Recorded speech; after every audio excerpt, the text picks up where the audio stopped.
Good morning, students. In last lecture, we studied about buoyancy and stability of unconstrained bodies. In this lecture, we are going to discuss about the second part of the fluid statics, that is fluids in rigid body motion. Okay, so let's start with the introduction. In this section, we obtain relations for the variation of pressure in fluids moving like a solid body, with or without acceleration in the absence of any shear stresses. That is, no motion between fluid layers relative to each other. Many fluids, such as milk and gasoline, are transported in tankers. In an accelerating tanker, the fluid rushes to the back and some initial splashing occurs. But then a new free surface, usually non horizontal, is formed. Each fluid particle assumes the same acceleration and the entire fluid moves like a rigid body. No shear stresses develop within the body fluid, or since there is no deformation and thus no change in shape. Rigid body motion of a fluid also occurs when the fluid is contained in a tank that rotates about an axis. Fluids in a rigid body motion. In graph, we see the different locations and x, y and z axis and the differential rectangular fluids elements of side lengths dx, dy and dz in the x, y and z directions respectively, with the z axis being upward in the vertical direction. Noting that the differential fluid element behaves like a rigid body. Newton's second law of motion for this element can be expressed as delta F is equal to delta M dot A vector, where dm is equal to rho dV is equal to rho dx dy dz is the mass of the fluid element. Vector A is the acceleration and delta F vector is the net force acting on the element. There are two types of forces act on the fluid element. First, body forces and second, surface forces. Body forces such as gravity that act throughout the entire body of the element and are proportional to the volume of the body, and also electrical and magnetic forces which will not be considered in this course. And second, surface forces such as the pressure forces. Means body forces are gravity forces and surface forces are pressure forces that acts on the surface of the element and are proportional to the surface area. Shear stresses are also surface forces, but they do not apply in this case since the relative positions of fluid elements remains unchanged.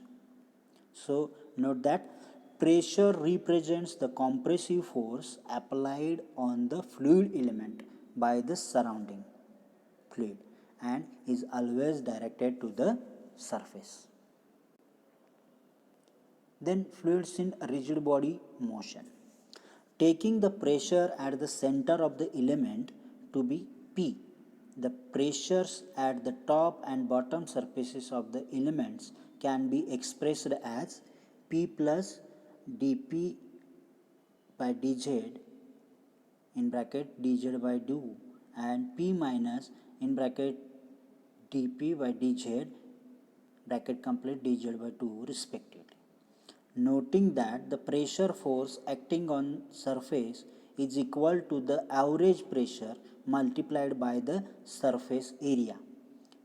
The net surface force acting on the element in the z direction is the difference between the pressure forces acting on the bottom and top faces. So delta F sz equal to p minus dp by dz by 2 dx dy minus in bracket p plus dp by dz by 2 in bracket dx dy is equal to minus dp by dx dy dz. Similarly, the net surface forces in the x and y directions are delta f sx equal to delta p divided by delta x dx dy dz and delta f sy equal to minus delta p divided by delta y into delta x dx dy dz.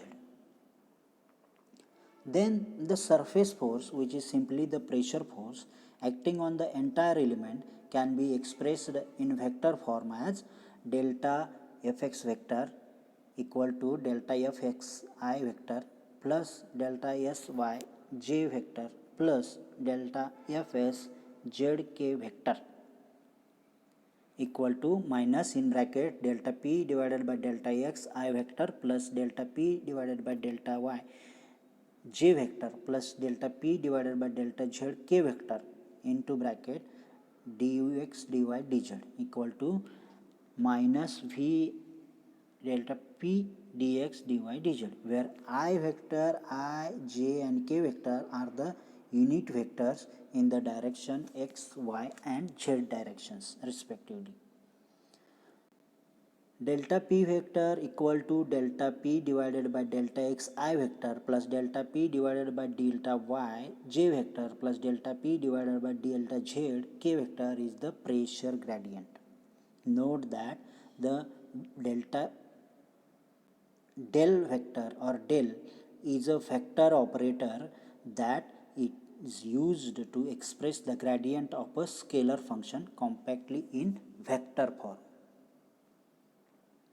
The only body force acting on the fluid element is the weight of the element acting in the negative z direction, and it is expressed as delta f pz equal to minus g delta m equal to minus rho g dx dy dz, or in vector form as delta f bz vector equal to minus g delta m k vector equal to rho minus rho g dx dy dz k vector. Then the total force acting on the element becomes delta f vector equal to delta f s vector plus delta f b vector. Then it is equal to minus in bracket del vector p plus rho g k vector bracket complete dx dy dz. Substituting into Newton's second law of motion, delta f vector equal to delta m into a vector equal to rho into dx dy dz into a vector, and cancelling dx dy dz, the general equation of motion for a fluid that acts as a rigid body, no shear stresses, is determined to be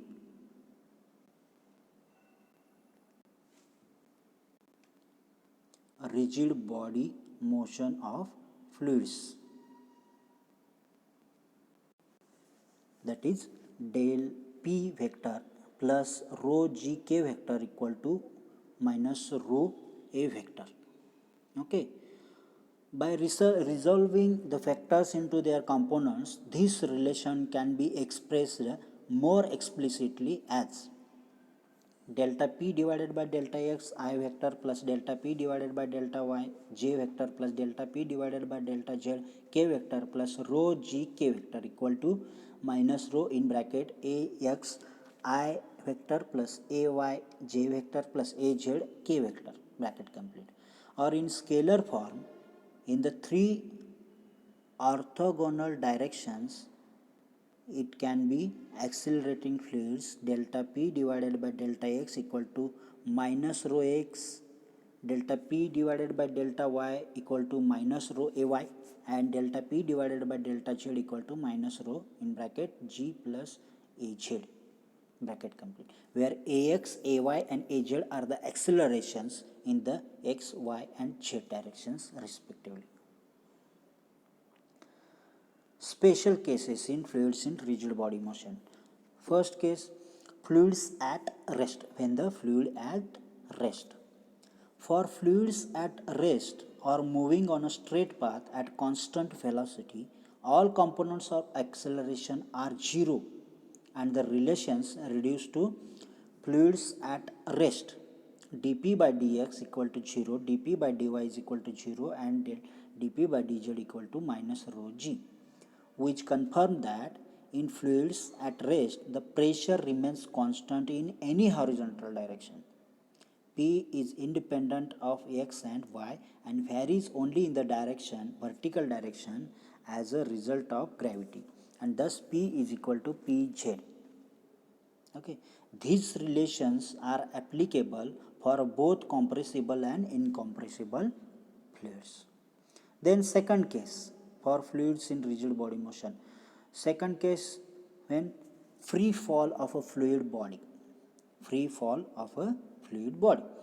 A freely falling body accelerates under the influence of gravity when the air resistance is negligible.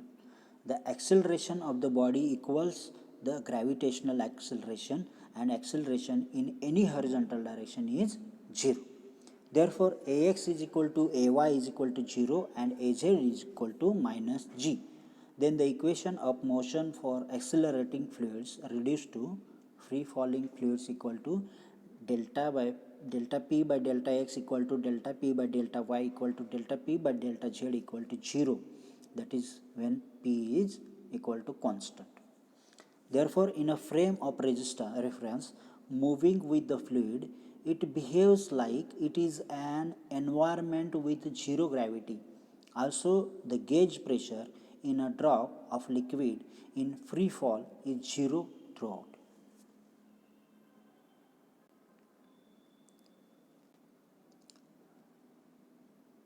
By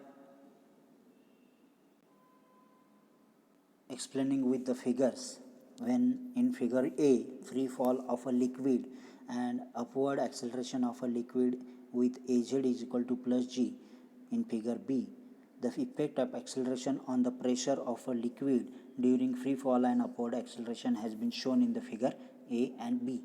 Okay, free fall of a fluid body. When the direction of motion is reversed and the fluid is forced to accelerate vertically with Az is equal to plus g by replacing or placing the fluid container in an elevator or a space vehicle propeller upward by a rocket engine. The pressure gradient in the z direction is dp by dz equal to minus 2 rho g. Therefore, the pressure difference across the fluid layer now doubles relative to the stationary fluid case. Acceleration on a straight path. In figure we can see liquid and the path and the directions of vectors. Consider a container partially filled with a liquid. The container is moving on a straight path with a constant acceleration. We take the projection of the path of motion on the horizontal plane to be the x-axis and the projection on the vertical plane to be the z-axis. The x and z components of acceleration are ax and az. There is no movement in the y direction and thus the acceleration in the direction is 0. So, ay is equal to 0. Then the equation of motion for accelerating fluids reduced to dp by delta p by delta x equal to minus rho ax, delta p by delta y equal to 0 and delta p by delta z equal to rho minus rho in bracket g plus az. Therefore, pressure is independent of y. Then the total differential of P equal to P in bracket xz, which is delta P by delta x into dx plus delta P by delta z into dz becomes delta P equal to minus rho ax dx minus rho in bracket g plus az into gz.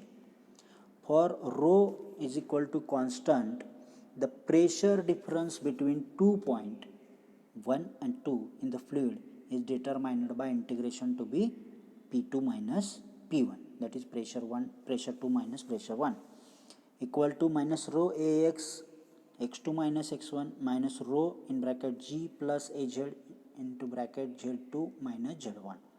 Taking point 1 to be original x is equal to 0, z is equal to 0, where the pressure is P is equal to 0, P0, and point 2 be at any point in the fluid, no subscript.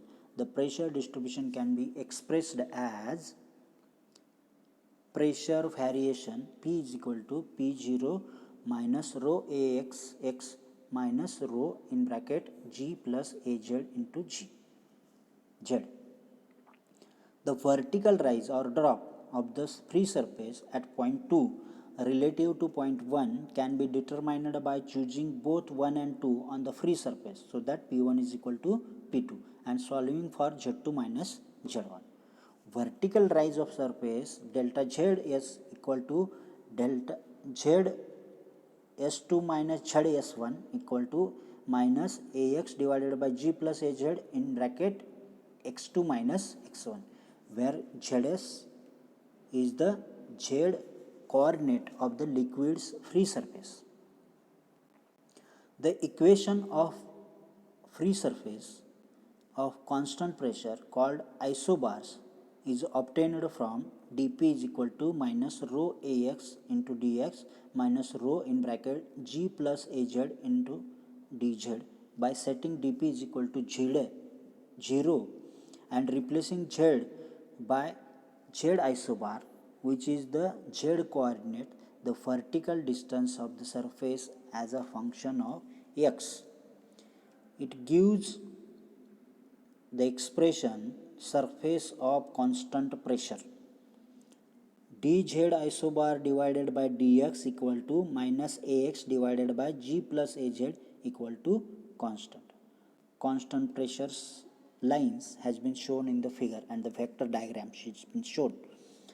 Thus we conclude that the isobars, including the free surface, in an incompressible fluid with constant acceleration in linear motion are parallel surfaces, whose slope in the xz plane is slope of isobars. Slope is equal to dz isobar divided by dx equal to minus Ax divided by G plus Az equal to minus tan theta. Obviously, the free surface of such a fluid is a plane surface, and it is inclined unless Ax is equal to 0. The acceleration is in the vertical direction only, as shown in the figure. Also, the conservation of mass together with the assumption of incompressibility, rho is constant, requires that the volume of the fluid remains constant before and during acceleration. Therefore, the rise of fluid level on one side must be balanced by drop of fluid level on other side. Okay? Let's take one example. Overflow from a water tank during acceleration. An 80 centimeter high fish tank of cross section 2 meter by 0.6 meter that is initially filled with water is to be transported on the back of a truck. The truck accelerates from 0 to 90 km per hour in 10 seconds. If it is desired that no water spills during acceleration, determine the allowable initial water height in the tank. Would you recommend the tank to be aligned with the long or short side parallel to the direction of motion? In figure we can show the tank, water tank of width B, height 80 centimeter, the angle of slope and the depth, okay, and the vector x has been shown. So solution for that problem: a fish tank is to be transported on a truck. The allowable water height to avoid spill of water during acceleration and the proper orientation are to be determined. So assumptions, we have to assume three assumptions. First, the road is horizontal during acceleration, so that acceleration has no vertical component, az is equal to 0. Then second, effect of splashing, braking, driving over bumps and climbing hills are assumed to be secondary and are not considered. Okay, and the third, the acceleration remains constant. These are the three assumptions which are very important while solving this problem. So we can take the x-axis to be the direction of motion, the z-axis to be the upward vertical direction, and the origin to be lower left corner of the tank. Noting that the truck goes from 0 to 90 km per hour in 10 seconds. The acceleration of the truck is ax is equal to delta v divided by delta t, equal to 90 minus 0 km per hour, and time is 10 seconds. In bracket units 1 meter per second and divided by 3.6 km per hour. Then we can get acceleration 2.4 meter per second square.